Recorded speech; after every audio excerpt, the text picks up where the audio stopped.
Kisah cinta Yakub dan Rahel.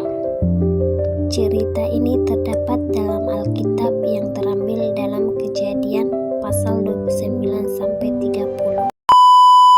Kita dengarkan cerita Yakub dan Rahel.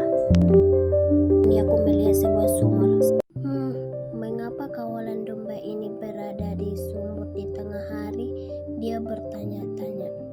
Sumur ini berbeda dengan sumur di dekat rumah Yakub. Dia melihat sebuah batu besar menutupi lubang sumur. Tidak ada palung atau tempat air untuk tempat domba bisa minum. Yakub mendekat sumur dan berbicara kepada gembala yang berkumpul di sana. "Saudara-saudaraku, dari manakah asalmu?" Dia bertanya. "Kami dari Haran," jawab dari seorang gembala. "Apakah engkau mengenal seorang pria yang bernama Laban yang tinggal di sana?" Yakub bertanya. "Ya, kami mengenalnya," jawab para gembala. Kemudian Yakub bertanya, "Apakah dia baik-baik saja?" "Ya, dia baik-baik saja," jawab salah satu gembala. "Nah, itu dia, putri Laban yang bernama Rahel dengan beberapa dombanya.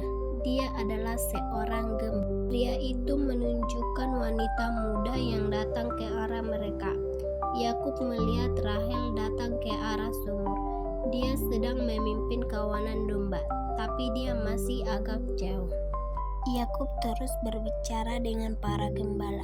"Katakan padaku, mengapa kamu tidak memberikan minum dombamu dan membawa mereka kembali ke padang rumput?"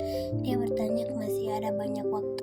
"Oh, tidak bisa," jawab mereka. "Sudah menjadi kebiasaan kami untuk menunggu sampai semua ternak dikumpulkan.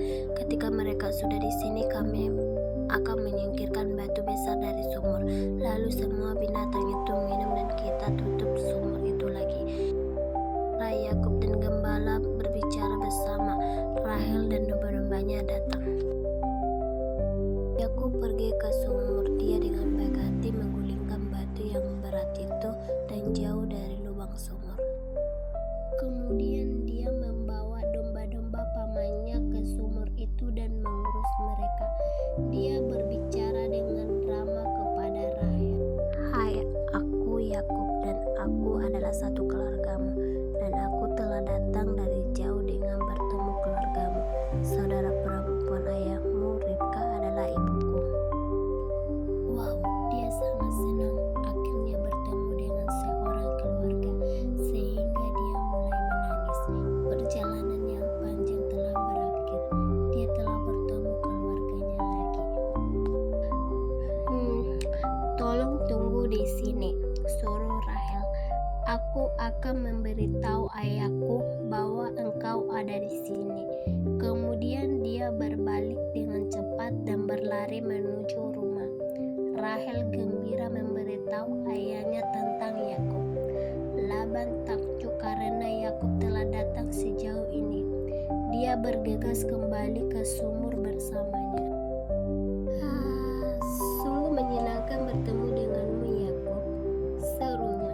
Dia memeluk keponakannya dan mencium pipinya karena itu adalah kebiasaan mereka. "Kami sangat senang kamu ada di sini. Ayo, mari pergi ke rumahku agar kita bisa bicara." Laban memimpin. Tak lama kemudian mereka sampai di rumah Laban. Di sana Yakub memberitahu pamannya tentang keluarga yang ditinggalkannya. Dia berbicara tentang ibunya Ribka, di mana dia mengirim Yakub kepada Laban, dan Laban menyambut keponakannya Yakub. Segera Yakub bagian keluarga Laban. Yakub membantu Rahel dan menyingkirkan batu dari sumur, dan dia membantunya dengan memberikan minuman domba-domba itu. Tidak ada yang meminta bantuannya. Dia menunjukkan kesopanan dan kebaikan kepada Rahel. Kemudian Laban pun mengenalkan anak dari Laban. Anaknya ada dua, yaitu Lea dan Rahel. Yang lebih tua bernama Lea, yang muda bernama Rahel. Lea ini kurang bersinar matanya. hati dan juga sangat baik hati, suka kepada Rahel. Kemudian Yakub pun berkata kepada Laban, "Bolehkah aku mengambil istri Rahel?" Kemudian Laban pun berkata, "Boleh, daripada aku memberikan Rahel kepada orang lain, maka aku akan memberikan kepadamu." Kemudian Yakub pun berkata, "Aku akan bekerja selama 7 tahun kepada paman supaya mendapatkan Rahel." Yakub bekerja dengan semangat, dia bekerja keras, dia tidak pernah mengeluh untuk mendapatkan Rahel. Ketika dia bekerja, tidak merasakan bahwa itu adalah suatu yang berat karena dia mengasihi Rahel. Ketika sudah tahun ke-7, maka Yakub pun menagih janjinya kepada Laban.